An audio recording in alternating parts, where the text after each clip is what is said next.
এদেশের বাঙালিয়ানা খাবারে রয়েছে হরেক রকমের স্বাদ ও বৈচিত্র্য। সেই নানান পদের মধ্যে অন্যতম একটি জনপ্রিয় হচ্ছে চিংড়ি মাছের মালাইকারি, যে পদটি বাঙালির খাবারের স্বাদকে এক অন্য মাত্রায় নিয়ে গিয়েছে। এই চিংড়ি মাছের মালাইকারি রান্নার সবচেয়ে গুরুত্বপূর্ণ ধাপ হচ্ছে চিংড়ি মাছ প্রস্তুত করা।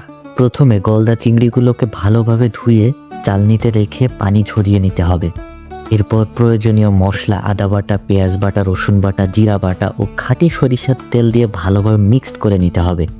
এরপর সেই মশলার সঙ্গে হালকা গরুর দুধ আর নারকেল থেকে তৈরি এক বিশেষ ধরনের দুধ যোগ করে কিছুক্ষণ আগুনের উত্তাপে মিশ্রণটিকে কষিয়ে নিতে হবে। উপকরণগুলো ভালোভাবে মিশে গেলে চালনে রেখে দেওয়া চিংড়ি মাছগুলোকে কড়াইয়ে ঢেলে হালকা পানি দিয়ে ঢেকে রেখে কিছুক্ষণ ওয়েট করলেই তৈরি হয়ে যাবে বিখ্যাত গরম গরম চিংড়ি মাছের মালাইকারি। আর এই স্বাদের কথা আলাদা করে বলার কিছু থাকে না। এক প্লেট গরম ভাতের সাথে এই চিংড়ি মাছের মালাইকারি যেন এক খাবারে অনন্য মাত্রা যোগ করে।